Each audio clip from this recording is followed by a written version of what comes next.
मुंबई में मुकेश अंबानी के बेटे की शादी हो रही है। शादी के पहले के जो फंक्शंस हैं, जिसको प्री वेडिंग फंक्शन कहते हैं, शादी अभी नहीं हुई, शादी के पहले का जो तामझाम है उसमें 9 अरब रुपये खर्च हो चुके हैं।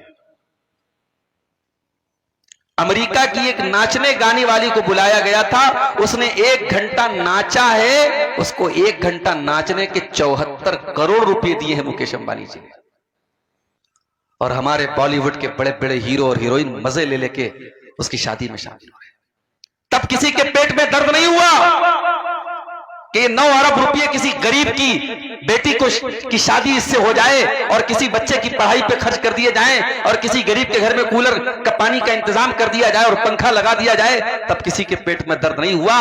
जब दीन के रास्ते में खर्च करने की बात आती है, जब कुर्बानी करने की बात आती है, तो बड़े बड़े लिबरल लोग और बड़े बड़े सेकुलर लोग कहते हैं साहब कुर्बानी को खत्म कीजिए, ये पशु हत्या है, ये जानवरों की हत्या है, और जो है वो पैसा कहीं और खर्च किया जाए। ये हालात है मेरे भाई। दीन पर अमल करना लोहे के चने के चबाने जैसा हो जाएगा। अम्मा बादु फइन्ना खैरल हदीथ किताबुल्लाह व खैरल हदी हदी मुहम्मदिन सल्लल्लाहु अलैहि वसल्लम व शर्रल उमूरि मुहदतातुहा व कुल्ल मुहदततिन बिदअह वकुल्ल बिदअतिन ज़लालह वकुल्ल ज़लालतिन फिन्नार।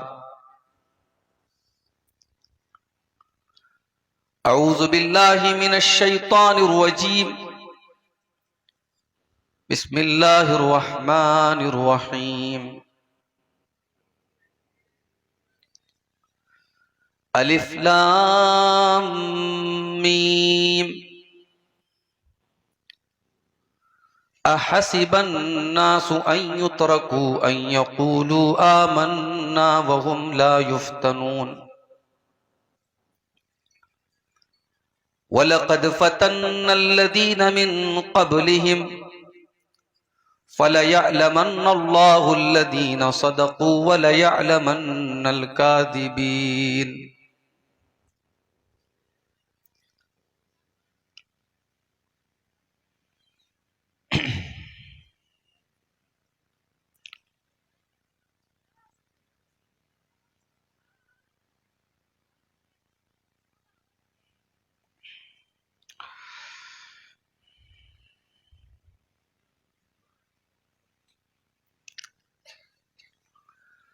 सलाम उस पर के जिसने बेकसों की दस्तगीरी की।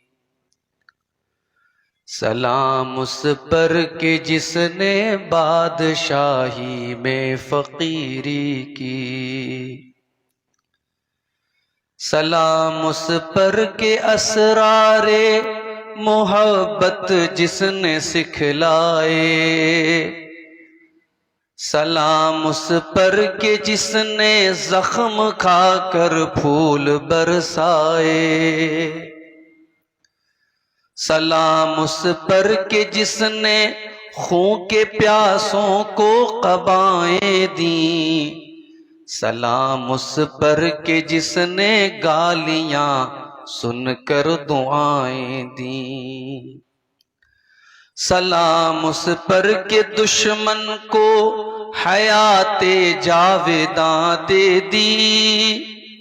सलाम उस पर अबू सुफियान को जिसने अमा दे दी। सलाम उस पर के जिसका जिक्र है सारे सहाइफ में। सलाम उस पर हुआ मजरूह जो बाज़ार ताइफ में। सलाम पर तन के लोग जिसको तंग करते थे। सलाम उस पर के घर वाले भी उससे जंग करते थे।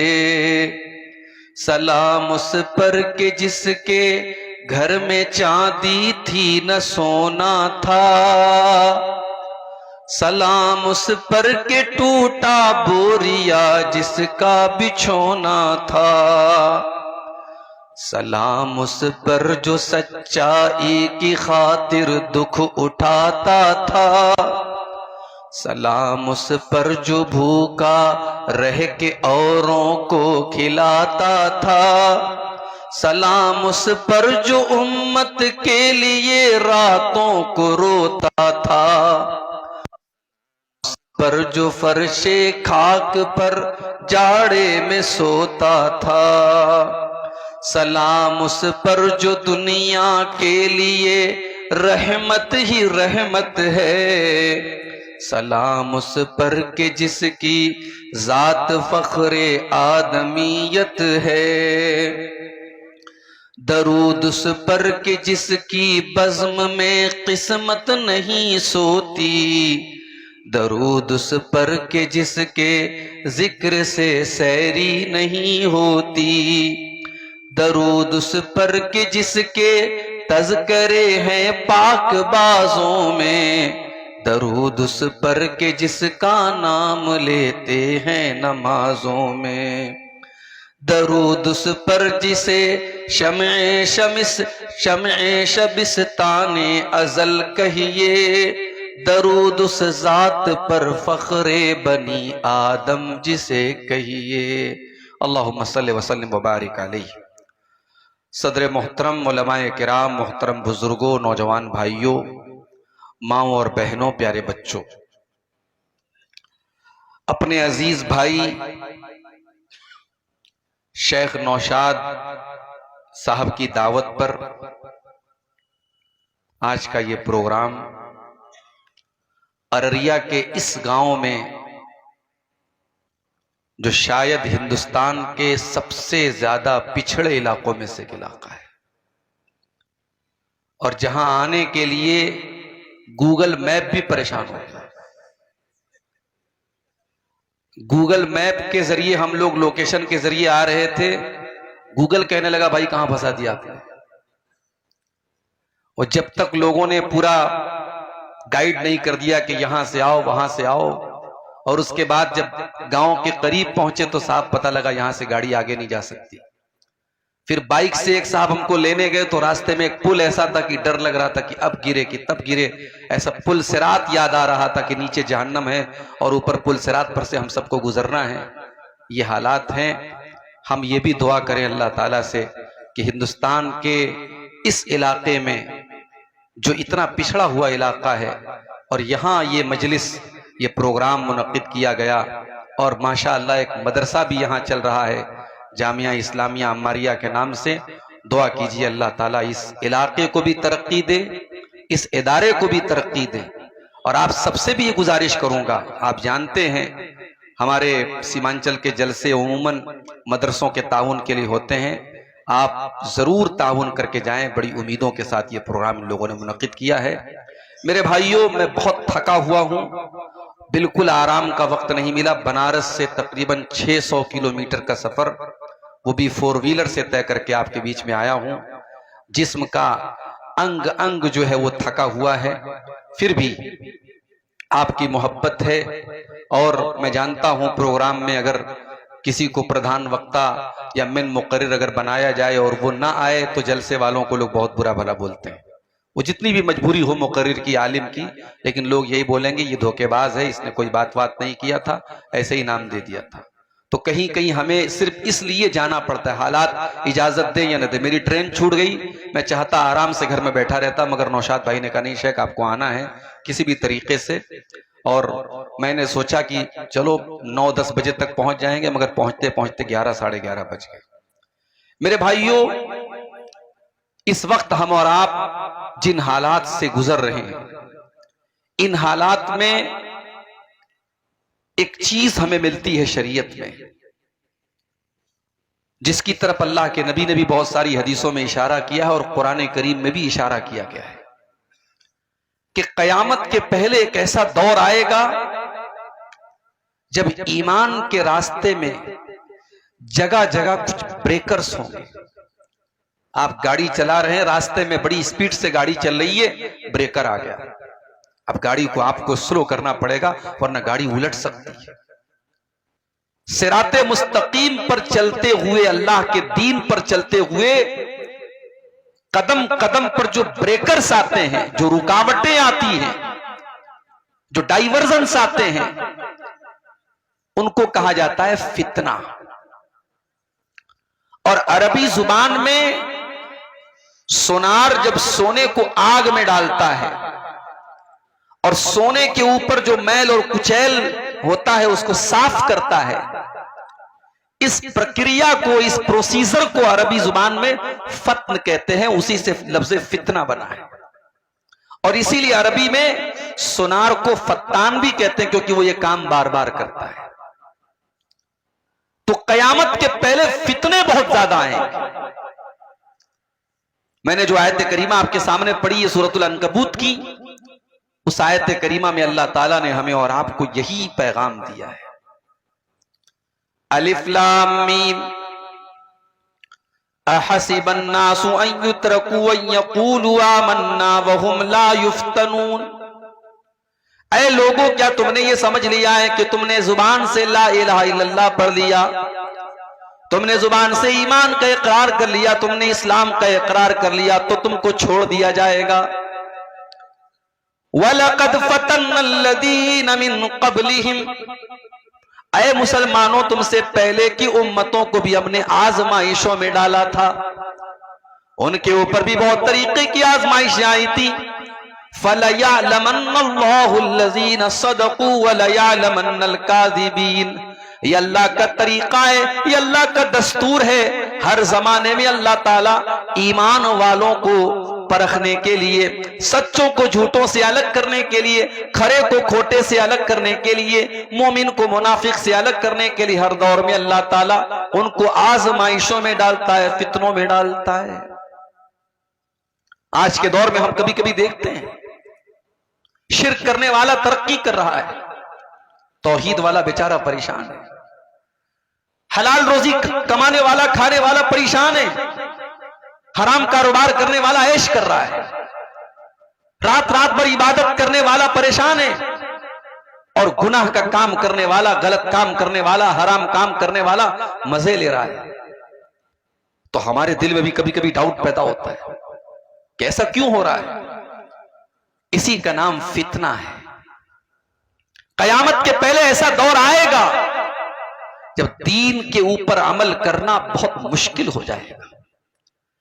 अल्लाह के नबी फरमाते हैं सल्लल्लाहु अलैहि वसल्लम, सयाती अलन्नासी ज़मानुन अलकाइमु अला दीनिही कलकाबिज़ी अलल जमरी।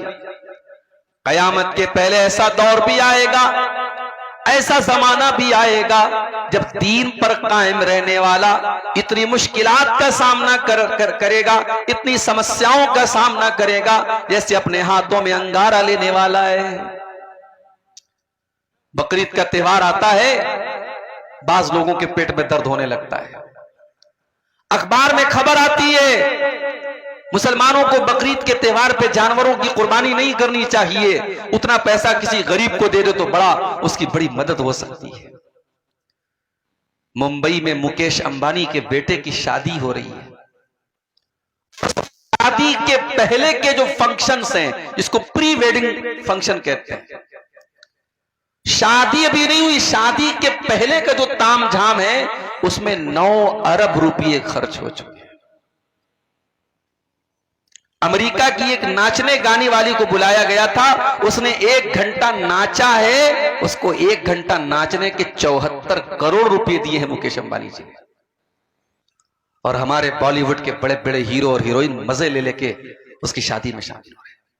तब किसी के पेट में दर्द नहीं हुआ कि 9 अरब रुपये किसी गरीब की बेटी की शादी इससे हो जाए और किसी बच्चे की पढ़ाई पे खर्च कर दिए जाएं और किसी गरीब के घर में कूलर का पानी का इंतजाम कर दिया जाए और पंखा लगा दिया जाए। तब किसी के पेट में दर्द नहीं हुआ। जब दीन के रास्ते में खर्च करने की बात आती है, जब कुर्बानी करने की बात आती है, तो बड़े बड़े लिबरल लोग और बड़े बड़े सेकुलर लोग कहते हैं साहब कुर्बानी को खत्म कीजिए, ये पशु हत्या है, ये जानवरों की हत्या है, और जो है वो पैसा कहीं और खर्च किया जाए। ये हालात है मेरे भाई। दीन पर अमल करना लोहे के चने के चबाने जैसा हो जाएगा। इसीलिए अल्लाह के नबी फरमाते हैं बदाल इस्लाम गरीबा, जब इस्लाम शुरू हुआ था तो दुनिया की नजर में अजनबी था। इस्लाम पर अमल करने वाले, जब शुरुआत में इस्लाम आया तब भी उसके ऊपर अमल करने वाले दुनिया की नजर में अजनबी थे। वसयऊदु कमा बदा गरीबा, और आगे चल करके फिर ऐसा दौर आ जाएगा जब इस्लाम पर अमल करना मुश्किल हो जाएगा। एक लड़की अपने जिस्म की नुमाइश करती है, अपने शरीर के हिस्सों को दिखाती है और सड़क पर निकलती है, रेलवे स्टेशन पर जाती है, ट्रेनों में सफर करती है, फ्लाइट में सफर करती है, किसी को कोई एतराज नहीं है, किसी को कोई समस्या नहीं है। अपने पूरे शरीर को दिखा रही है, एक्सपोज कर रही है, किसी को कोई समस्या नहीं है। एक मुसलमान लड़की नकाब में कॉलेज में चली जाती है, पर्दे में यूनिवर्सिटी में चली जाती है, उसके ऊपर बवाल किया जा रहा है, उसके ऊपर एतराज किया जा रहा है, उस पर छींटाकशी की जा रही है, उसको बुरा भला कहा जा रहा है, उसको उकसाया जा रहा है। बदाल इस्लाम गरीबा, अल्लाह के नबी फरमा रहे इस्लाम जब शुरू हुआ था तब भी इस्लाम पर अमल करने वालों को बहुत सारे ताने मारे जाते थे, और आगे चल करके इस्लाम पर अमल करने वालों को फिर से ताने मारे जाएंगे। एक नौजवान अपने दामन को गुनाहों से बचा रहा है, किसी से कोई नाजायज ताल्लुक नहीं है, शादी अभी नहीं हुई है, अपने आप को गुनाह से बचा रहा है, तो लोग क्या कहते हैं कि ये तो बहुत बैकवर्ड है, ये तो बहुत पिछड़ा हुआ है, इसको तो जमाने के रंग ढंग भी नहीं पता है। दूसरा नौजवान ज़िनाकारी में पड़ा हुआ है, बदकारी में पड़ा हुआ है, चार चार लड़कियों से फोन पर बातें कर रहा है, लड़कियों को घुमा रहा है, और दुनिया की नजर में वो बड़ा चालाक है, बड़ा मॉडर्न है, बड़ा होशियार है। मेरे प्यारे साथियों, जो अपने दामन को गुनाहों से बचा रहा है, अल्लाह के नबी फरमाते हैं बदाल इस्लाम गरीबा, इस्लाम पर अमल करने वाले दुनिया की नजर में अजनबी बन जाएंगे। और जब ऐसा दौर आ जाए तो अल्लाह के नबी क्या फरमाते हैं फतूबा लिल गुरबा, ओ लोगो तुम दीन पर अमल करते रहना, तुम्हें ताने सुनने पड़े तो तुम सुन लेना, तुम्हें गालियां सुननी पड़े तो तुम सुन लेना,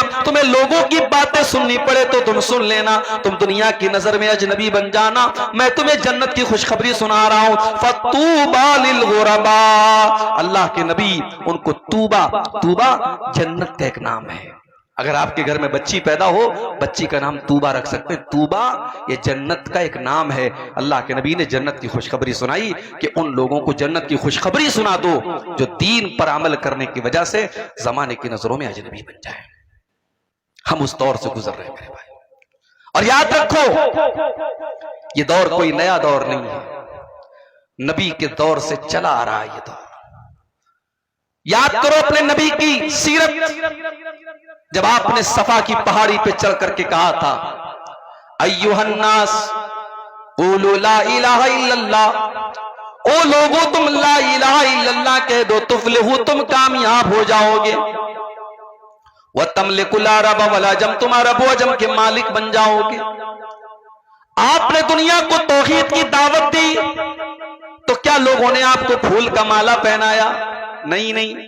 लोगों ने शाबाशी दी? नहीं नहीं, बल्कि लोगों ने आपकी मुखालफत की, आपको बुरा भला का, और सबसे पहला एतराज करने वाला आपका अपना चचा अबू लहब था। जब आपने लोगों को तौहीद की दावत दी तो अबू लहब ने क्या कहा था? तब्बल्लक या मोहम्मद अलिहाजा जमातना, ऐ मोहम्मद तेरे लिए बर्बादी हो, तूने हमें इसलिए यहां पर बुलाया था, तू हमें हमारे बाप दादा का मजहब छोड़ने की बात कर रहा है, तू हमें अपने माबूदों को छोड़ने की बात कर रहा है। सबसे पहला रोड़ा बना था अबू लहब। और एक बात बताऊं, अबू लहब का नाम अबू लहब क्यों पड़ा? लहब के माने अरबी में होते अंगारा। अबू लहब बहुत गोरा चट्टा था, वो फेयर एंड लवली नहीं लगाता था, फेयर एंड हैंडसम नहीं लगाता था, वो नेचुरल गोरा था, बहुत खूबसूरत था। इतना गोरा था कि उसका नाम पड़ गया अबू लहब। इतना गोरा, इतना खूबसूरत कि अंगारे की तरह वो चमका करता था।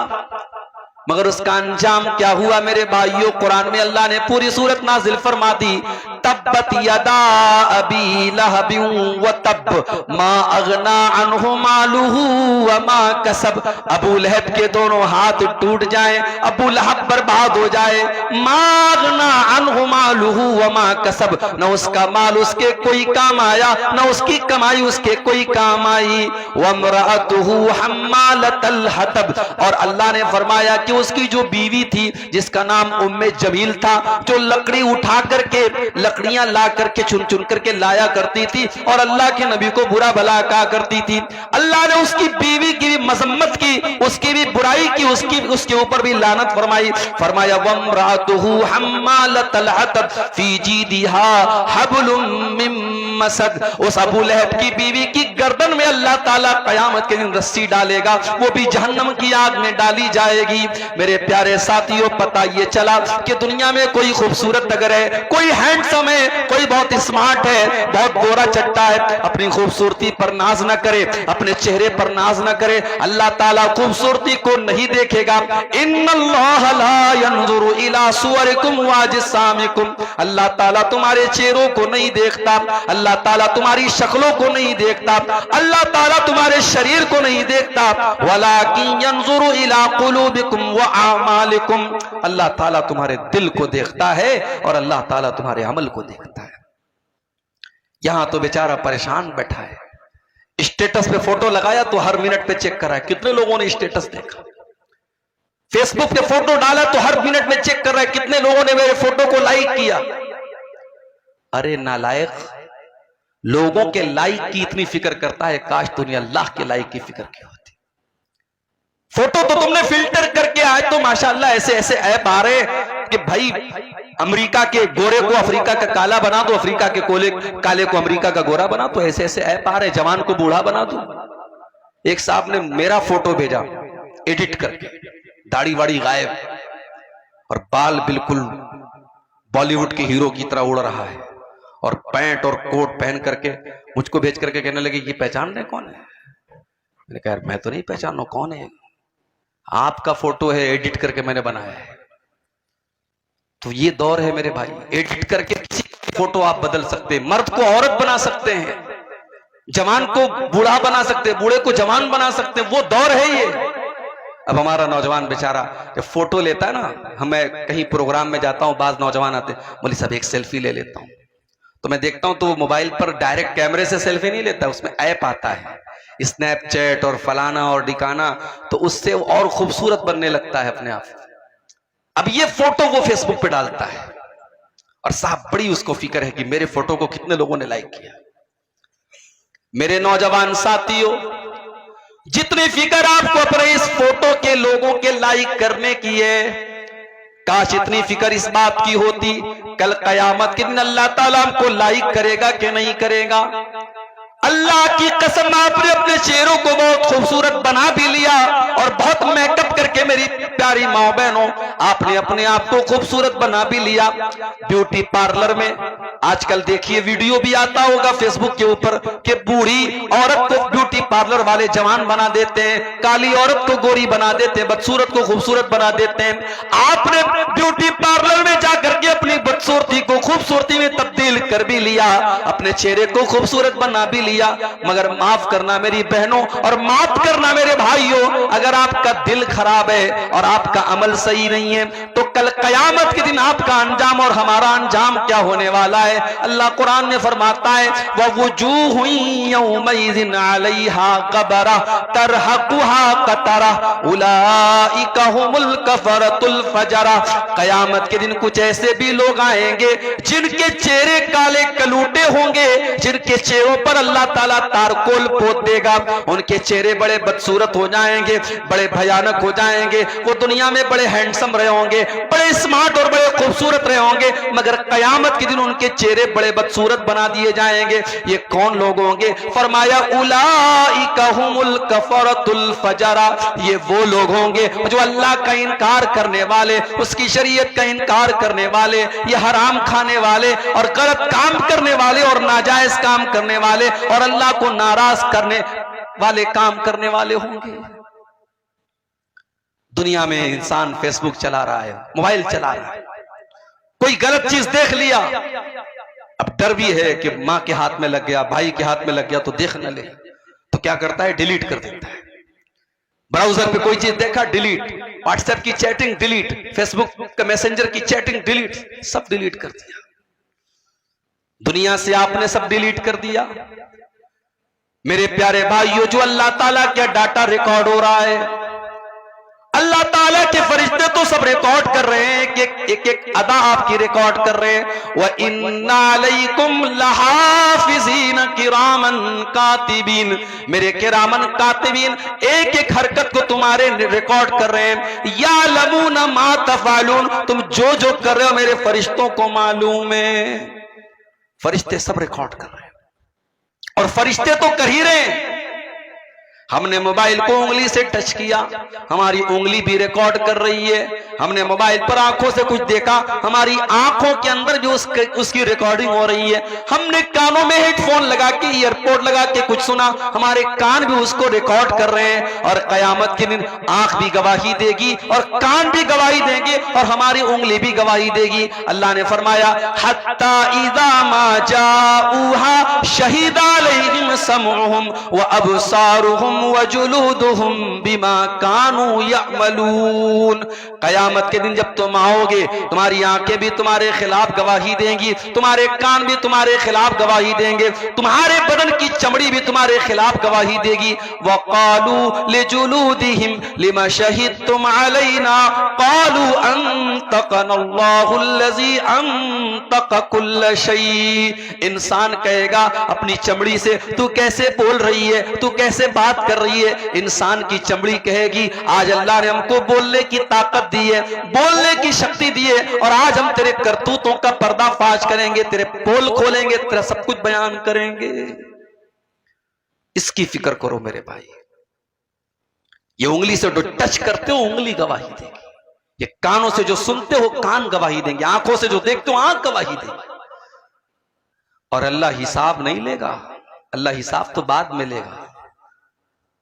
दुनिया में क्या होता है, रिजल्ट मिलता है स्कूल में बच्चों को, उस पर लिखा रहता है पास है कि फेल है, पास है तो कौन सी डिवीजन से पास है, कितने परसेंटेज मिले। दुनिया में ये तो नहीं होता ना कि बच्चे को ला करके एग्जाम की कॉपी दे दी जाती, लो भाई देखो तुमने जो लिखा वो नंबर मिला, ऐसा नहीं होता। एग्जाम की कॉपी कब मिलती है, जब बच्चे के गार्जियन कहते हैं कि सर हमारे बच्चे ने तो बहुत अच्छा इंग्लिश का पेपर दिया था, आपने 100 में उसको 70 मार्क्स दिए हैं, 70 नंबर दिए हैं, हमारा बच्चा तो कह रहा है उसके सारे जवाब सही थे। तो टीचर क्या करता है, कॉपी निकालता है, और कॉपी निकाल के बच्चे के पेरेंट्स को दिखा देता है, उसके माँ बाप को, देखिए ये है आपके बच्चे की कॉपी, आपके बच्चे ने जितना लिखा था उसका उतना नंबर उसको मिल गया। कयामत के दिन अल्लाह तबारक व तआला हमारी मार्कशीट नहीं देगा, हमारी आंसर बुक देगा। वकुल्ल इंसानिन अल्ज़मनाहु ताइरहु फी उनुक़ी, हर इंसान का नाम आमाल उसकी गर्दन में हम लटका देंगे। वकुल्ल इंसानिन अल्ज़मनाहु ताइरहु फी उनुक़ी व नुख़रिजु लहू यौमल क़ियामति किताबन यल्क़ाहु मंशूरा। उसकी पूरी जिंदगी का कच्चा चिट्ठा एक खुली हुई किताब की शक्ल में उसकी गर्दन में लटका दिया जाएगा, और अल्लाह फरमाएगा इक़रा किताबक कफ़ा बिनफ़्सिकल यौमा अलैका हसीबा। मेरे बंदे ये तू अपनी किताब को खुद पढ़ ले, अपनी आंसर बुक को खुद देख ले, तू क्या करके आया है, तूने क्या क्या गुनाह के काम किए, क्या तूने अच्छे काम किए, सब रिकॉर्ड कर लिया गया है। ये तेरी किताब है, तू खुद हिसाब करके बता दे तुझे कितने नंबर मिलने चाहिए, तुझे पास होना चाहिए या फेल होना चाहिए, तुझे कामयाब होना चाहिए या नाकाम होना चाहिए, तुझे जन्नती होना चाहिए या जहन्नमी होना चाहिए। ये है अल्लाह ताला का सिस्टम मेरे भाई। हम दुनिया की खूबसूरती पर इतरा रहे हैं, नहीं मेरे भाइयों, कयामत के दिन अल्लाह हमारी खूबसूरती नहीं देखेगा, अल्लाह हमारा अमल देखेगा, हमारा तकवा देखेगा। हजरत बिलाल कौन से खूबसूरत हैं, हजरत बिलाल कोई दुनिया के स्टैंडर्ड के हिसाब से कोई गोरे चट्टे भी नहीं, कोई खूबसूरत भी नहीं है। वो तो हबशा के रहने वाले हैं, उनका रंग तो काला है, वो तो काले हैं, मगर उनका मकाम क्या है मेरे प्यारे भाइयों। इतनी मीठी आवाज हजरत बिलाल की है कि जब अल्लाह के नबी खाने काबा को फतह करते तो कहते हैं बिलाल इस खाने काबा की छत पे चढ़ के तू अजान दे। और दुनिया ने देखा कि जिस खाने काबा के अंदर 360 बुतों को रखा गया था, उसकी छत पे खड़े होकर के बिलाल हबशी अजान देते हैं और लोगों को नमाज की दावत देते हैं। बिलाल का ये मकाम है कि अल्लाह के नबी जब मेराज के सफर पे जाते हैं, आप कहते हैं कि मैंने अपने आगे जन्नत में किसी के चलने की आवाज सुनी, मैंने किसी के पैरों की आहट की आवाज सुनी, मुझे बताया गया कि ये हजरत बिलाल के कदमों की आहट है। जब आप दुनिया में तशरीफ लाए, आपने पूछा कि ऐ बिलाल तू कौन सा ऐसा अमल करता है कि मैंने जन्नत में तेरे कदमों की आहट की आवाज सुनी थी। हजरत बिलाल ने कहा अल्लाह के नबी मुझे ऐसा कोई अमल तो याद नहीं है, हाँ एक बात मेरे अंदर है, मैं कभी बेवजू नहीं रहता हूं। पेशाब किया, लेटरिन की हाजत हुई, हवा खारिज हो गई, जब भी मेरा वजू टूट जाता है मैं वजू कर लेता हूं, और जब भी मैं वजू करता हूं मैं 2 रकात नमाज पढ़ता हूं। अय अल्लाह के नबी हो सकता है कि यही अमल हो। आपने फरमाया कि हाँ ए बिलाल यही वो अमल है जिसने तुझे इस मकाम तक पहुंचाया। यही बिलाल थे जब इन्होंने इस्लाम को कबूल किया, इनके मालिक ने उमैया इब्ने खल्फ ने इनको अरब के तपते हुए सहरा में, अरब के तपते हुए बालू पर लिटा दिया और इनके सीने पर गर्म पत्थर रख दिया और इनके ऊपर प्रेशर डाल करके कहने लगा कि ऐ बिलाल अगर तू इस्लाम को छोड़ दे तो मोहम्मद का दीन छोड़ दे, ऐ बिलाल हम तुझे तकलीफ देना छोड़ देंगे। मेरे नौजवान साथियों, बिलाल कोई बहुत पढ़ा लिखा इंसान नहीं है, बिलाल कोई खूबसूरत इंसान नहीं है, बिलाल कोई हैंडसम इंसान नहीं है, मगर बिलाल के सीने में जो दिल है उस दिल में अल्लाह की मोहब्बत भरी है, रसूल की मोहब्बत भरी है।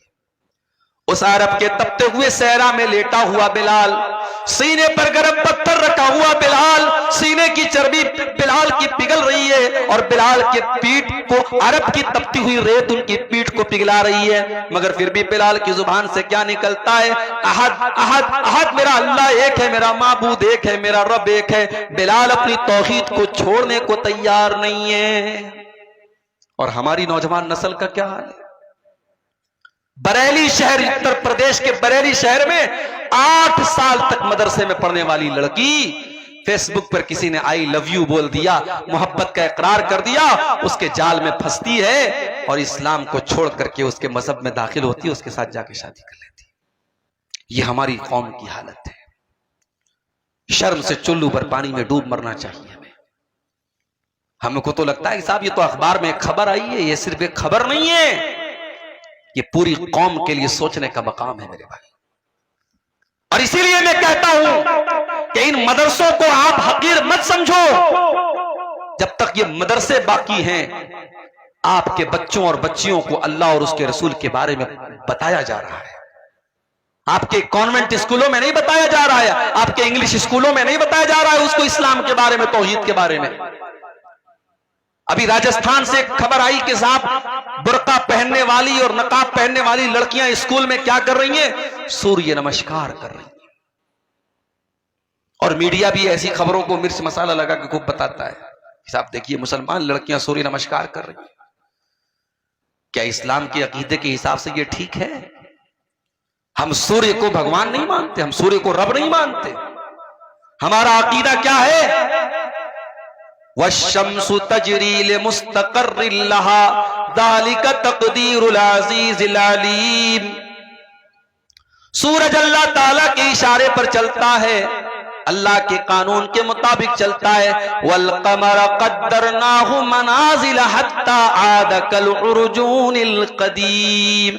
और चांद भी अल्लाह ताला के सिस्टम से चलता है। पहली तारीख का चांद पतला होता है, फिर धीरे धीरे मोटा होता है, फिर 14वीं का चांद कंप्लीट हो जाता है, फिर धीरे धीरे छोटा होता है और फिर लकड़ी की तरह और खजूर के तने की तरह फिर पतला हो जाता है। ये चांद का सिस्टम, ये सूरज का सिस्टम ये बता रहा है कि चांद अपनी मर्जी से नहीं निकल रहा है, सूरज अपनी मर्जी से नहीं निकल रहा है। इनको निकालने वाला कोई है, इनको चलाने वाला कोई है। सूरज अपनी मर्जी का मालिक नहीं है, चांद अपनी मर्जी का मालिक नहीं है। मेरे प्यारे भाइयों, हमारा अकीदा तो ये है कि सूरज हमेशा पूरब से निकल रहा है और पश्चिम में डूब रहा है। ये अल्लाह का कानून है, ये अल्लाह का हुक्म है, इसलिए सूरज ऐसा कर रहा है। और जिस दिन कयामत कायम होने वाली होगी, अल्लाह सूरज को हुक्म देगा कि हमेशा तो तू पूरब से निकला करता था, लेकिन आज तुझे उल्टा करना है और कयामत के दिन सूरज पश्चिम से निकल जाएगा।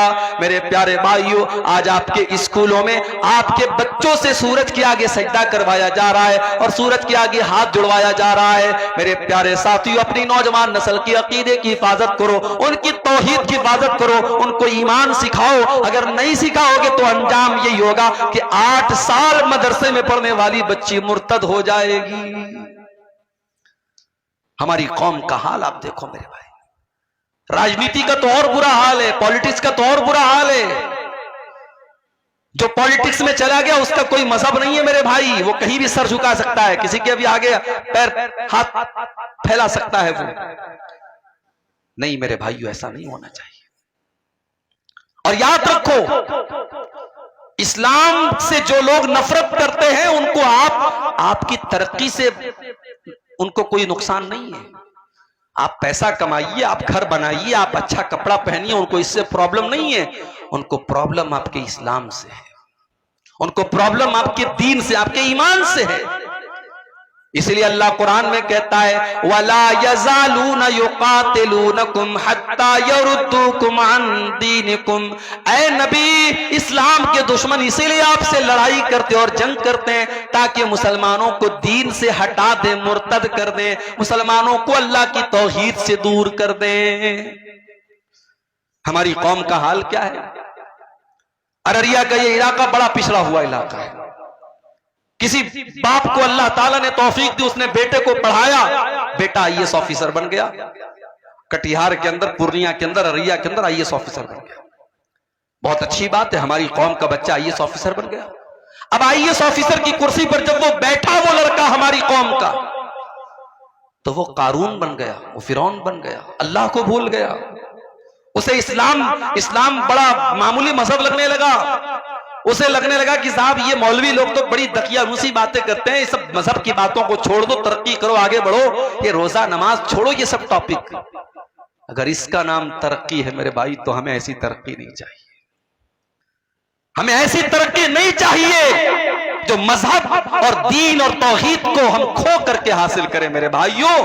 इमाम मालिक का एक जुमला नोट कर लो। इमाम मालिक ने कहा था कि इस उम्मत में बाद में आने वाले लोग कामयाब नहीं हो सकते हैं जब तक वो उस फॉर्मूले को ना अपना लें जो पहले के लोगों ने अपनाया था।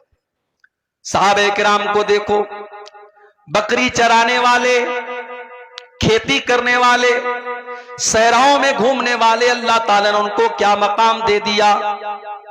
उस दौर की बड़ी बड़ी सुपर पावर ने उनके आगे सर झुका दिया। ईरान की सुपर पावर जिसको किसरा कहा जाता था, और रूम की सुपर पावर जिसको कैसर कहा जाता था, कैसर और किसरा ने भी उनको सैल्यूट किया और उनके आगे झुकना पड़ा। और बैतुल मुकद्दस जो एक जमाने तक यहूदियों के कब्जे में, ईसाइयों के कब्जे में था, उस बैतुल मुकद्दस को भी मुसलमानों ने अपने कंट्रोल में लिया और वहां पर नमाज शुरू हो गई। मेरे प्यारे साथियों, ये सारे के सारे हालात सहाबे किराम के दौर में हुए। सहाबे किराम ने तरक्की के नाम पर अपने दीन को नहीं छोड़ा, अपने ईमान को नहीं छोड़ा, अपने इस्लाम को नहीं छोड़ा। उन्होंने वक्त की फिरौनों की आंखों में आंखें मिला करके उनको घुटनों के बल गिरने पर मजबूर कर दिया, मगर अपने दीन और अपने ईमान से कभी कॉम्प्रोमाइज नहीं किया। खुद न थे जो राह पर, औरों के रहबर बन गए। क्या नजर थी जिसने मुर्दों को मसीहा कर दिया। कल तक जो मुर्दा थे, अल्लाह के प्यारे नबी ने उनको मसीहा बना दिया। मेरे प्यारे साथियों, आज हमें भी तरक्की करना है, हमें भी जमाने की आंखों से आंखें मिलाना है, मगर इस्लाम को छोड़ना नहीं है, ईमान को छोड़ना नहीं है, तौहीद को छोड़ना नहीं है। मेरे भाइयों, मैं चाहता हूं कि आपके बच्चे आईएएस ऑफिसर बने, मैं चाहता हूं आपके बच्चे वकील बने, मैं चाहता हूं आपके बच्चे जज बने, मगर याद रखो, मैं ये भी चाहता हूं आपका बेटा जब वकील बने तो उसके दिल में ईमान की मोहब्बत भी हो। जब वो अदालत में केस लड़ने जाए तो कोई झूठा केस न लड़े, वो सच्चाई के लिए लड़े। मैं चाहता हूं आपकी कौम का बेटा, हमारी कौम का बेटा जज की कुर्सी पर बैठे तो वो किसी ओहदे की लालच में गलत फैसला न कर दे। वो रिटायरमेंट के दिन, आखिरी दिन ऐसा फैसला करके पूरी कौम को मुसीबत में डाल करके अपने रिटायरमेंट का प्लान न बनाने लगे, बल्कि वो जज की कुर्सी पर बैठ करके इंसाफ का, जस्टिस का, न्याय का काम करे।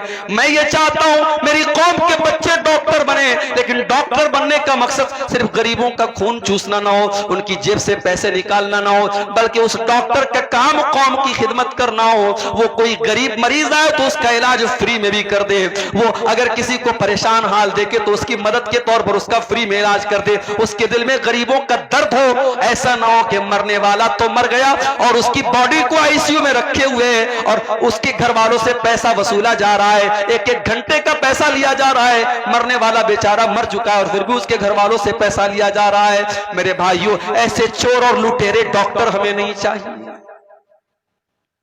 हम ये चाहते हैं मेरे भाई, हमारी कौम तरक्की करे, हमारा पिछड़ापन दूर हो, मगर सबके बाद हम अल्लाह। अकबर इलाहाबादी का एक शेर है ना, तुम शौक से कॉलेज में पढ़ो, चरक पे झूलो, जायज है गुब्बारों में उड़ो, चरक पे झूलो, बस एक सुखन बंदे आजिज कर रहे याद, अल्लाह को और अपनी हकीकत को न भूलो। हम यही चाहते हैं, हम अल्लाह को भूलने वाले न बन जाएं मेरे भाई। इसलिए कि जो अल्लाह को भूल जाएगा वो न दुनिया में चैन पाएगा ना आखिरत में चैन पाएगा।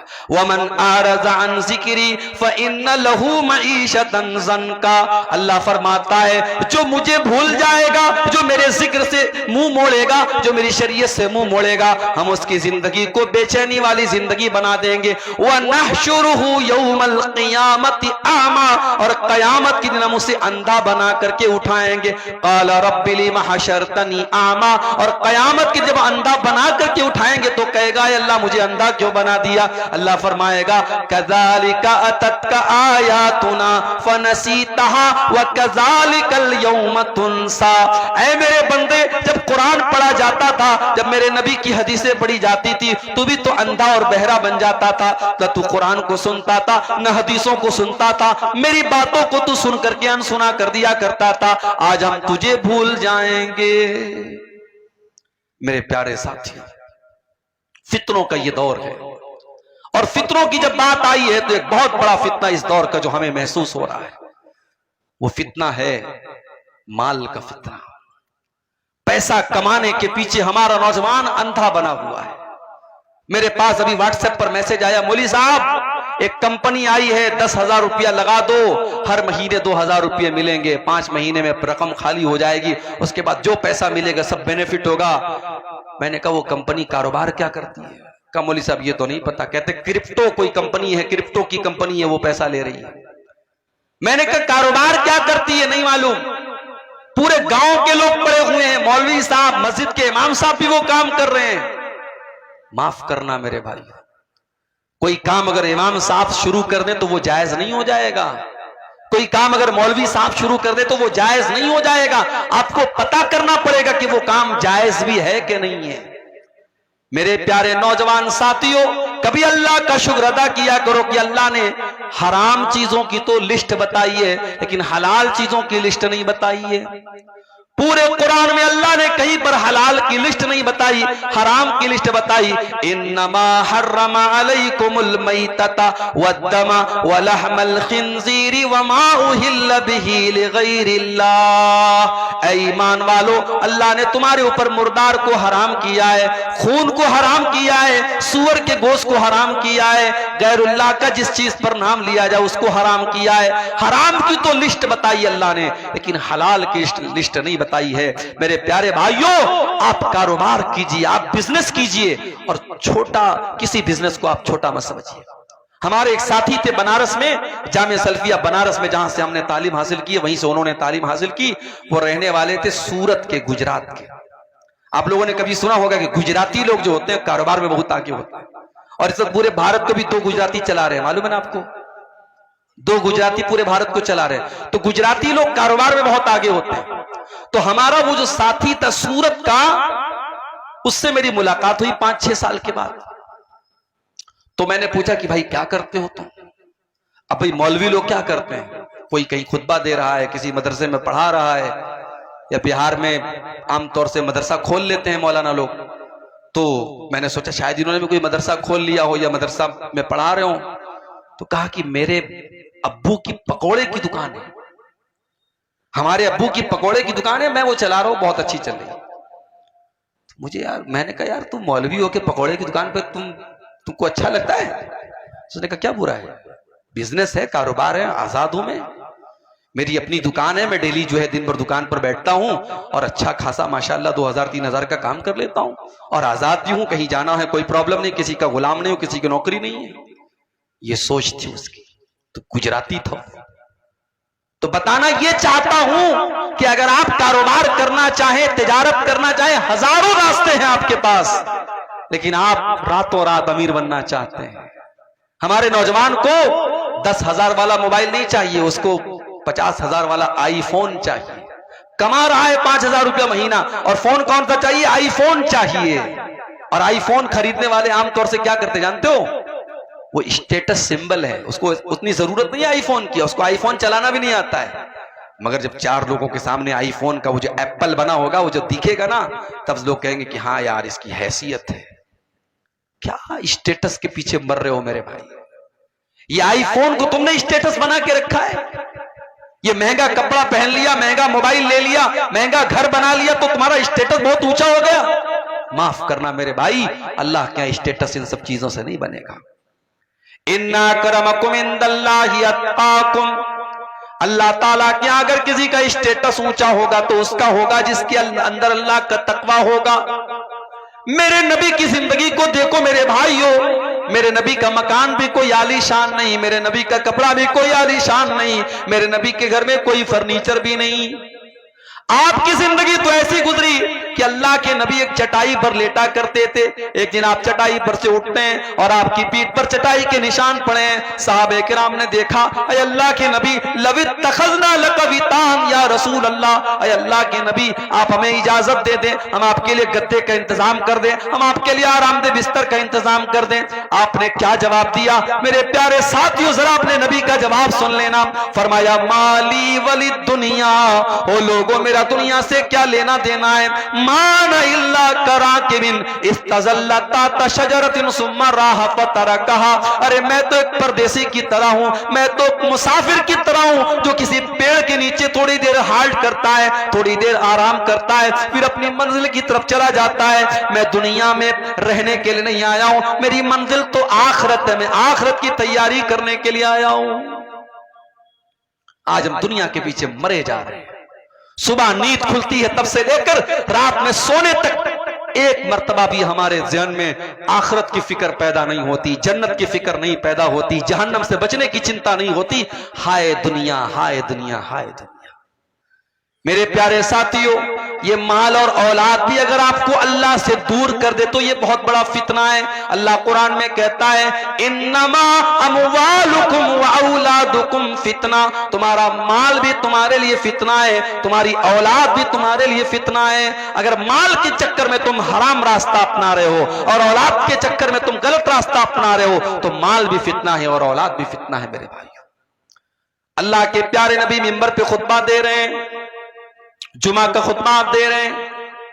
आपके नवासे हजरत हसन और हुसैन जिनकी उम्र 4-5 बरस की है, वो दोनों मस्जिद में आ रहे हैं। 5 साल के बच्चे चलते भी हैं तो गिरते पड़ते हुए चलते हैं। हदीस के अल्फाज हैं, हजरत हसन और हुसैन गिरते पड़ते फिसलते हुए मस्जिद में चले आ रहे हैं। अल्लाह के प्यारे नबी की नजर अपने नवासों पर पड़ी और वो दोनों नवासे लाल रंग का कुर्ता पहने हुए हैं। पता ये चला कि लाल रंग का कुर्ता पहनना जायज है, लाल रंग का कपड़ा पहनने में कोई हर्ज की बात नहीं है। हाँ, सैफ्रॉन कलर का कपड़ा नहीं पहनना चाहिए, जाफरानी कलर का कपड़ा। वो मुशरिकों की पहचान है, वो उनका शियार है। अगर कोई रेड कलर का लाल रंग का शर्ट पहनता है, कुर्ता पहनता है, चाहे मर्द हो चाहे औरत हो, कोई हर्ज की बात नहीं। नबी के नवासे लाल रंग का कुर्ता पहन करके आ रहे हैं और अल्लाह के नबी की नजर पड़ गई। हदीस के अल्फाज हैं, आपने अपने खुतबे को रोका और आपने अपने दोनों नवासों को गोद में लिया, उनको लाडो प्यार किया, और उनको प्यार करने के बाद आपने फरमाया कि ओ लोगों, अल्लाह ताला ने कितनी सच्ची बात कही है कुरान में, इन्नमा अमवालुकुम व औलादुकुम फितना, तुम्हारा माल तुम्हारे लिए फितना है, तुम्हारी औलाद तुम्हारे लिए फितना है। अच्छा एक बात बताओ, अल्लाह के नबी ने खुतबा रोका, नवासों को गोद में लिया और ये बात कही, इसमें कितना टाइम लगा होगा? ज्यादा से ज्यादा 2 मिनट लगा होगा, 3 मिनट लगा होगा, 5 मिनट मान लो। 5 मिनट के लिए अल्लाह के नबी ने खुतबे को रोका और अपने नवासों को, अपने बच्चों को गोद में लिया, तो आपने उसको फितना कहा है। और हमारा हाल क्या है? हमारा हाल तो यह कि हम 24 घंटे दुनिया में डूबे हुए हैं, दुनिया के लालच में पड़े हुए हैं और इस कदर लालची हो चुके हैं। अजान की आवाज आती है, 5 टाइम अजान देने वाला अजान दे रहा है, अस्सलातु खैरुम मिन नौम की आवाज दे रहा है, और हम अपनी दुकान पे बैठे हुए हैं। हमारा कारोबार चल रहा है, हमारा बिजनेस चल रहा है, हमारी दुकान बंद नहीं हो रही, हमारे कारोबार पर कोई फर्क नहीं पड़ रहा है। यानी 5 टाइम की नमाज में, फजर की नमाज तो बिल्कुल सुबह पढ़ी जाती है, अगर 4 टाइम की जो नमाज है, जोहर, असर, मगरिब, इशा, अगर चारों नमाज को अगर आपके वर्किंग टाइम में मान लिया जाए, आपकी दुकान के, आपके कारोबार के टाइम में, और एक नमाज पे आधा घंटे का टाइम मान लिया जाए, तो यानी आप 24 घंटे में 2 घंटा भी अपने कारोबार से निकाल करके अल्लाह को देने को तैयार नहीं। जो अल्लाह आपको खिला रहा है, पिला रहा है, आपको ऑक्सीजन दे रहा है। मां के पेट में हम थे, अल्ट्रासाउंड के बगैर मां के पेट का भी फोटो नहीं आता है। अल्ट्रासाउंड जब होता है तो वो कैमरा जो होता है वो मां के पेट के अंदर रोशनी करके तब फोटो लेता है। मां के पेट में जहां रोशनी पहुंचने का कोई रास्ता नहीं है, अल्लाह तेरी कुदरत है कि तू वहां भी बच्चे का दिल बना रहा है, वहां भी बच्चे का दिमाग बना रहा है, वहां भी बच्चे की आंखें बना रहा है। और क्या मजाल है कि कोई एक आंख इधर हो और एक आंख इधर हो, एक कान यहां हो और एक कान यहां हो, पूरे बैलेंस के साथ, पूरे तवाजुन के साथ बच्चा पैदा होता है। आंख अपनी जगह पे है, कान अपनी जगह पे है, मुंह अपनी जगह पे है, दिमाग अपनी जगह पे है। ये अल्लाह की कुदरत देखो मेरे प्यारे साथियों, अल्लाह ताला मां के पेट में ये सारा प्रोसेस करता है। और आज हम और आप इतने बड़े नाशुक्रे हैं, उस अल्लाह के लिए हम 5 टाइम की नमाज भी पढ़ने को तैयार नहीं। इसीलिए अल्लाह कुरान में कहता है, रिजालुल्लाह तुलहीहिम तिजारतुन वला बैउन अन ज़िक्रिल्लाह, मेरे वो हकीकी बंदे और मेरे सच्चे मोमिन बंदे तो वो हैं, उनका कारोबार उनको नमाज से कभी नहीं रोकता है।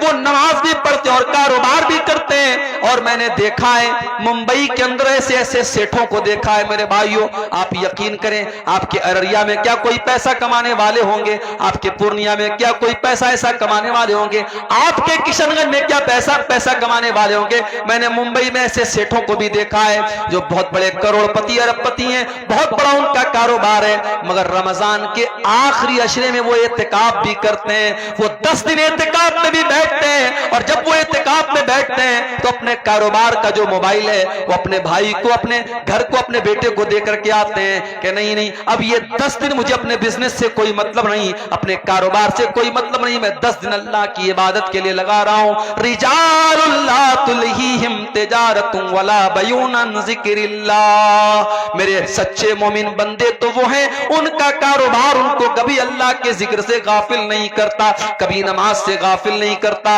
यखाफून यौमन ततक़ल्लबु फ़ीहिल क़ुलूब वल अबसार, इसलिए कि वो कयामत के दिन से डरते हैं जिस दिन लोगों की दहशत का बड़ा बुरा आलम होगा। दहशत क्या होती है आपने देखा है, नेपाल में ज़लज़ला आया, बनारस में हल्का सा झटका महसूस हुआ। मैं तो उस वक्त ट्रेन में सफर कर रहा था, सुबह मेरी बीवी का फोन आया, कहने लगी रात में ज़लज़ला, आपने देखा ज़लज़ला आया था? मैंने कहा मैं तो ट्रेन में बैठा था, ट्रेन में तो हमेशा ज़लज़ला आता रहता है, ट्रेन हिलती रहती है। कहा कि नहीं, रात में बहुत सब चीजें हिल रही थी, ज़लज़ला आया था। 2 दिन तक बनारस में लोगों के पेट मुंह से खाना उतर नहीं रहा था, लोग दहशत के आलम में थे। ज़लज़ला कहां आया था? नेपाल में आया था। उसका झटका दिल्ली और उत्तर भारत में कहीं कहीं महसूस हुआ था, और ये छोटा सा ज़लज़ला था जो नेपाल में आया था। इज़ा ज़ुल्ज़िलतिल अर्ज़ु ज़िल्ज़ालहा, जब वो जलजला आएगा जो सिर्फ उत्तर भारत में नहीं, सिर्फ दक्षिण भारत में नहीं, मध्य प्रदेश में नहीं, महाराष्ट्र में नहीं, गुजरात में नहीं, इज़ा ज़ुलज़िलतिल अर्ज़ु ज़िलज़ालहा, जब पूरी धरती को अल्लाह ताला हिला देगा, वो अखरजतिल अर्ज़ु अस्क़ालहा, और जमीन अपने सारे बोझ निकाल देगी। अच्छा, ये बोझ निकाल देगी, इसका क्या मतलब है? इसका मतलब यह है कि जमीन के अंदर जो हीरे जवाहरात, सोने चांदी और कीमती मेटल्स है, सब बाहर निकल जाएंगे। जमीन अपने सारे खजाने निकाल देगी। और एक मतलब यह भी है कि जमीन के अंदर जितने मुर्दे हैं, कयामत के दिन सब जिंदा हो जाएंगे। वक़ालल इंसानु मा लहा, और इंसान कहेगा इस जमीन को क्या हो गया है। यौमइज़िन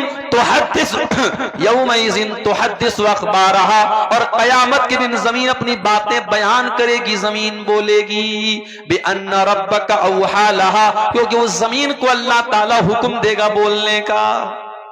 इससे एक बात यह पता चली कि हम जिस धरती पर और जिस जगह पर कोई काम करते हैं, वो जगह भी गवाही देगी। मिसाल के तौर पर इस गांव में आज ये जलसा हो रहा है। अब जलसे वालों का कहना है कि हमें उम्मीद नहीं थी कि इतनी सारी पब्लिक आ जाएगी, क्योंकि इलाका बहुत पिछड़ा हुआ है, आने जाने का जो रास्ता है बहुत मुश्किल है, बहुत टफ है, फिर भी लोग आए। और इस वक्त जो है रात के तकरीबन 1:15 बज रहे हैं, लोग जमे हुए हैं, माए बहनें हमारी बैठी हैं। ये इलाका, ये पिंडाल, ये पूरी धरती बोलेगी कयामत के दिन कि हाँ, यहां रात को 1:15 बजे तक, 1:30 बजे तक, 2 बजे तक तेरे दिन की बातें हुई थी, कुरान और हदीस की बातें हुई थी। और इसी इलाके में अगर किसी घर में, किसी कमरे में बैठ करके कोई जुआ खेल रहा है, कोई शराब पी रहा है, कोई ज़िना कर रहा है, कोई हराम काम कर रहा है, वो धरती भी बोलेगी मेरे भाइयों, यौमइज़िन तुहद्दिसु अख़बारहा, जमीन गवाही देगी कि हाँ, वहां पे क्या हुआ था। इसलिए जब गुनाह करना तो ये सोच के करना कि ये कमरा गवाही देगा, ये धरती गवाही देगी। कहां से बचेंगे हम अल्लाह के यहां? आगे रमजान का महीना आ रहा है मेरे भाई। अल्लामा इब्न जौज़ी का एक जुमला आज मैंने पढ़ा, बड़ा प्यारा जुमला था। अल्लामा इब्न जौज़ी लिखते हैं कि अगर कब्र में मरे हुए लोगों से कहा जाए कि तमन्ना करो, आरजू करो, तो मरा हुआ आदमी जो मर चुका है, कब्र में जा चुका है, अगर उससे कहा जाए कि तुम्हारी कोई अंतिम इच्छा है, कोई आखिरी ख्वाहिश है, तो पता है वो क्या कहेगा?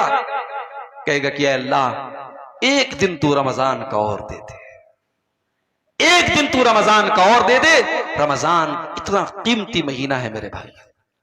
पिछले रमजान में कितने लोग हमारे गांव में रहे होंगे, इस साल वो नहीं है, इंतकाल हो गया उनका। कितने बूढ़े लोग, कितने नौजवान लोग, कितनी औरतें पिछले रमजान में थी, इस साल नहीं है। और इस साल अल्लाह ताला हमको ये तौफीक दे रहा है, सन 2024 का और हिजरी कैलेंडर के हिसाब से 1445 हिजरी का रमजान हमें मिलने वाला है, अगर हम जिंदा रहे, अगर हमारी हयात बाकी रही। अल्लाह ने हमें एक चांस दिया है मेरे भाई कि अपने आप को हम सुधार ले, तौबा कर लें। और जब हम तौबा करेंगे, हमने जितने गुनाह किए अल्लाह सब माफ कर देगा। अच्छा, दुनिया में इंसाफ का पैमाना अलग है। दुनिया का इंसाफ क्या कहता है कि अगर किसी ने अच्छा काम किया उसको बदला दिया जाए, किसी ने बुरा काम किया उसको सजा दी जाए। दुनिया का इंसाफ तो यही है। अल्लाह का इंसाफ बड़ा निराला है। अल्लाह का इंसाफ यह है, अगर आपने कोई नेकी का इरादा किया, आपने इशा की नमाज पढ़ी और रात में बिस्तर पे सोने के पहले आपने मोबाइल के ऊपर अलार्म लगाया कि मैं रात को 3 बजे उठ करके तहज्जुद की नमाज पढ़ूंगा, पक्का इरादा आपने किया, लेकिन थके हारे थे, नींद आ गई, सोए रह गए और 3 बजे रात में फजर आप तहज्जुद की नमाज के लिए नहीं उठ पाए। अल्लाह के नबी फरमाते, जब बंदा नेकी का पक्का इरादा करता है और किसी वजह से वो नेकी नहीं कर पाता है, अल्लाह कहता है उक्तुबू लहू हसनतन, मेरे बंदे के नाम अमाल में एक नेकी लिख दो। उसने किया नहीं था, इरादा किया था, पक्का इरादा किया था। और अगर बंदा वो नेकी का काम कर लेता है, अल्लाह फरिश्तों से कहता है उक्तुबू लहू अशरा हसनात, उसके नाम आमाल में 10 नेकी लिख दो। नेकी का इरादा किया तो 1 नेकी का सवाब, और नेकी कर लिया तो 10 नेकी का सवाब। उसके बाद एक और बंदा आता है और वो गुनाह करता है, अल्लाह फरमाता है इसके नाम आमाल में 1 गुनाह लिखो। उसने गुनाह का इरादा किया था, अल्लाह कहता है 1 गुनाह लिखो।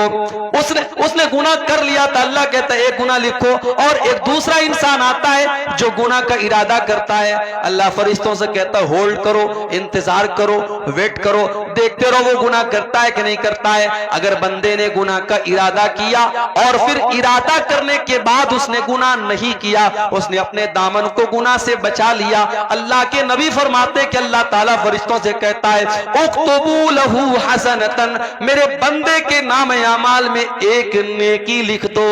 फरिश्ते कहते हैं अल्लाह उसने तो कोई नेकी का काम न किया, उसने तो कोई अच्छा काम न किया। अरे अल्लाह उसने तो बुराई का इरादा किया था, उसने तो शराब पीने का इरादा किया था, उसने तो ज़िना करने का इरादा किया था। अरे अल्लाह उसने गलत काम करने का इरादा किया था और बाद में उसने गलत काम नहीं किया, और तू कह रहा है कि हम 1 नेकी लिख दें। अल्लाह फरमाता है इन्नमा तरकहा मिन जर्राया, मेरे बंदे ने मेरे डर से गुनाह को छोड़ा है, मेरे खौफ से गुनाह को छोड़ा है, मेरे बंदे के नाम अमाल में 1 नेकी लिख दो।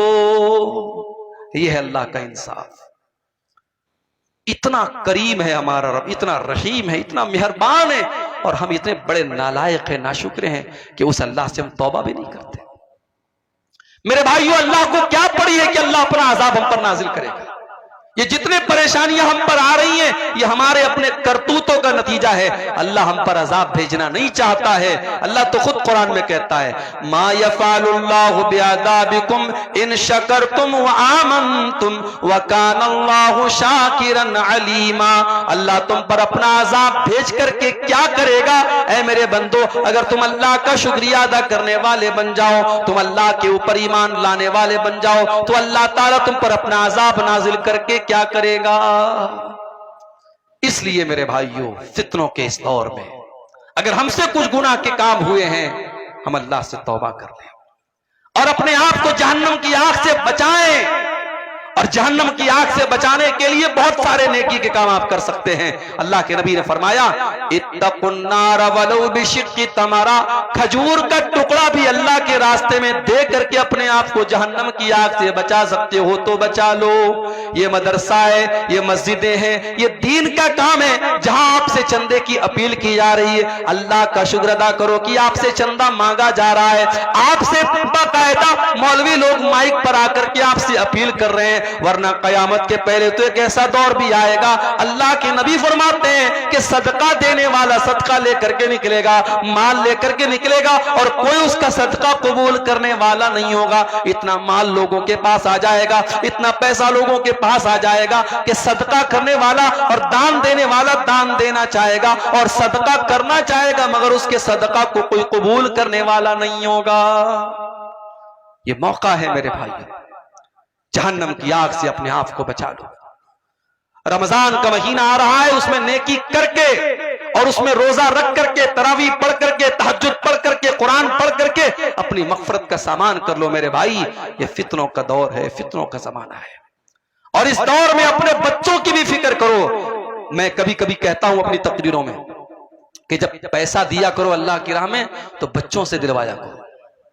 अपने घर से जाओ तो औरतों को कुछ पैसा दे करके जाओ कि देखो मैं जा रहा हूं बाहर, ये पैसा तुमको दे के जा रहा हूं, ये ज़कात का पैसा है, ये सदका खैरात का पैसा है, गरीबों को दे दिया करना, कोई मांगने वाला है तो दे देना। अपने घर की औरतों को ये सिखाओ मेरे भाई, इसलिए कि जब हम अच्छी चीजों में, जब हम बुरी चीजों में अपने परिवार को शामिल करते हैं। अभी मैं कार से आ रहा था, रास्ते में एक रेस्टोरेंट पड़ा था दरभंगा में, राधे राधे, हमारे ड्राइवर साहब भी साथ में थे। हम लोगों को भूख बहुत तेज लगी थी, दोपहर में मैंने खाना भी नहीं खाया था। ड्राइवर साहब ने कहा चलिए यहाँ पे खाना खाते हैं, बड़ा अच्छा रेस्टोरेंट है। मैं गया रेस्टोरेंट में, बहुत अच्छा, कभी आपका गुजर हो दरभंगा से देखिएगा, बिल्कुल हाईवे के ऊपर है, बहुत मशहूर है वहां का रेस्टोरेंट। वहां गए तो माशाल्लाह बड़ा साफ सुथरा रेस्टोरेंट, और खाना भी एक से एक, और उसके बाद मिठाइयां भी एक से एक। तो जानते हो पहला ख्याल मेरे दिल में क्या आया? मेरे दिल में ख्याल आया कि यार ये तो फैमिली के लायक जगह है, बच्चों को लेके आने लायक जगह है, बड़ा अच्छा यहाँ सिस्टम है, निजाम है। यानी ये एक नेचुरल बात है। हम कोई अच्छी चीज देखते हैं तो हम चाहते हैं कि हमारा परिवार भी इसमें शामिल हो जाए, हम कोई अच्छी चीज खाते हैं, सोचते हमारा परिवार भी खा ले। मेरे भाइयों, जहन्नम की आग से हमें अपने आप को भी बचाना है, अपने परिवार को भी बचाना है। कु अनफुसकुम व अहलीकुम नारा, अल्लाह कुरान में कहता है अपने आप को और अपने परिवार को जहन्नम की आग से बचाने की फिक्र करो, बचाने का इंतजाम करो। अब जरा दिल पे हाथ रख के बताओ कि आपने अपने आप को और अपने परिवार को जहन्नम की आग से बचाने के लिए क्या काम किया है। आप एक महीना छोड़ दो, एक साल छोड़ दो, आप एक हफ्ता और एक दिन का हिसाब हमको बता दो कि आपने पिछले एक दिन में कितने ऐसे काम किए हैं जो आपको जहन्नम की आग से बचाने वाले हैं। इसीलिए मेरे भाइयों, अल्लाह के नबी फरमाते हैं, ला तहकिरन्न मिनल मारूफ शैया, किसी नेकी को हकीर मत समझो। छोटी छोटी नेकी के काम, छोटे छोटे जिक्र के कलमात हैं। आपने जुबान से पढ़ा सुभान अल्लाहि व बिहम्दिही सुभान अल्लाहिल अज़ीम, आपको पढ़ने में 5 सेकंड लगा। सुभान अल्लाहि व बिहम्दिही सुभान अल्लाहिल अज़ीम आपको पढ़ने में 2 सेकंड लगा, 3 सेकंड लगा। मगर इस कलमे का सवाब क्या है। बुखारी शरीफ की आखिरी हदीस है, अल्लाह के नबी फरमाते हैं, कलिमतानी खफीफतानी अलल लिसानी सकीलतानी फिल मीज़ानी सुब्हानल्लाहि व बिहम्दिही सुब्हानल्लाहिल अज़ीम। अल्लाह के रसूल सल्लल्लाहु अलैहि वसल्लम फरमाते हैं कि 2 कलमे ऐसे हैं जो अल्लाह को बहुत प्यारे हैं और जुबान पर बड़े हल्के हैं और कयामत के दिन अल्लाह के तराजू पर बड़े भारी होंगे। और ये 2 कलमे कौन है? यही सुभान अल्लाह व बिहम्दिही सुभान अल्लाहिल अज़ीम। इसी तरीके से आप सुभान अल्लाह, अल्हम्दुलिल्लाह, ला इलाहा इल्लल्लाह, अल्लाहु अकबर, ये कलमात जो हैं इनका सवाब बहुत ज्यादा, इसको आप पढ़ें। अल्लाह ने आपको दौलत दी है, सदका खैरात करें, गरीबों की मदद करें। और जब मदद करें तो इस चक्कर में ना रहे कि माइक पर मेरा नाम बोला जाए। हमारे ये भी बड़ा मसला है, माइक पर जब तक नाम ना बोला जाए तब तक हमें लगता है मौलवी साहब जब तक नाम ले लेके हमारे लिए दुआ ना करें, हमारा दान कबूल नहीं हुआ। जरूरी नहीं है, कुछ नेकी ऐसी भी करो आपको पता हो, अल्लाह को पता हो। अल्लाह के नेक बंदे नेकी करते हैं, दरिया में डाल देते हैं। वयुतिमून अत्ताम अला हुब्बिही मिस्कीनन व यतीमन व असीरा, मेरे नेक बंदे गरीबों को खाना खिलाते, यतीमों को खाना खिलाते, कैदियों को खाना खिलाते। और जब खाना खिलाते तो क्या कहते हैं? इन्नमा नुतिमुकुम लिवजहिल्लाह, हम तुम्हें अल्लाह को राजी करने के लिए खाना खिला रहे हैं। ला नुरीदु मिनकुम जज़ाअन वला शुकूरा, हमें तुमसे कोई बदला नहीं चाहिए, हमें तुमसे कोई शुक्रिया नहीं चाहिए, हम तो अल्लाह से अपना बदला चाहते हैं। इन्ना नखाफु मिर रब्बिना यौमन अबूसन कमतरीरा, हमें तो कयामत के दिन का डर है। मेरे भाइयों, मेरी तकरीर लास्ट में होने वाली थी और अभी शायद बंगला जुबान के कोई मुकर्रिर बाकी हैं जो आपके सामने चंदे के लिए तकरीर करेंगे। लेकिन चूंकि पब्लिक दूर दूर से आई है और जलसे वालों ने ये सोचा कि अगर बाद में मेरा नंबर आएगा तो हो सकता है बहुत सारे लोग चले जाएं, इसलिए मुझे पहले आते ही फौरन जो है 10 मिनट के बाद मुझे बुला लिया गया। मैं एक आपसे गुजारिश करता हूं कि आप इस मदरसे के लिए जो वाकई में, यानी इसमें तो कोई शक नहीं करेगा कि ये इलाका काफी पिछड़ा हुआ है और इस इलाके में मदरसे की जरूरत थी। और अल्लाह जज़ाए खैर दे हमारे भाई शेख नौशाद साहब को और उनके तमाम जो रफ़क़ा हैं जिनकी मेहनतों से ये जामिया इस्लामिया अम्मारिया चल रहा है।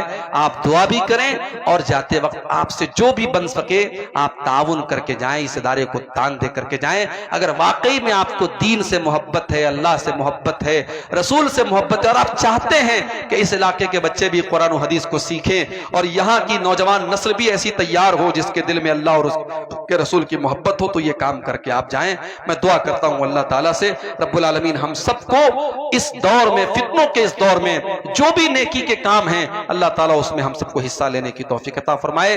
रब्बुल आलमीन हमारे जिन भाइयों ने इस मदरसे में अब तक चंदे और दान दिए हैं, अल्लाह उनके दान को, उनके चंदे को कबूल फरमाए। और जो अभी तक पीछे रह गए हैं और अभी तक उन्होंने इस कार्य खैर में, इस नेकी के काम में हिस्सा नहीं लिया है, अल्लाह उनको तौफीक दे के वो आगे बढ़ें और आकर के मदरसे में ताउन करके जाएं। आमीन। अल्लाह ताला से हम ये भी दुआ करते हैं अल्लाह इस इलाके की पिछड़ेपन को दूर करे, इस इलाके को भी और इलाकों की तरह तरक्की अता फरमाए, यहाँ के लोगों की जिंदगियों में बरकतें अल्लाह ताला पैदा करे, यहाँ का रास्ता आसान हो जाए, यहाँ की जिंदगी आसान हो जाए। अल्लाह ताला यहाँ के लोगों को अपने हिफ्ज़ व अमान में रखे, रब्बुल आलमीन हम सबको अपने हिफ्ज़ व अमान में रखे। आमीन व आखिरु दावाना अल्हम्दुलिल्लाहि रब्बिल आलमीन। जज़ाकल्लाहु खैरा। तो लीजिए आखिर में हज़रत मौलाना अनीकुल इस्लाम साहिब हफिजुल्लाह से दरख्वास्त करता हूँ कि वो कुर्सी खिताबत को संभालें।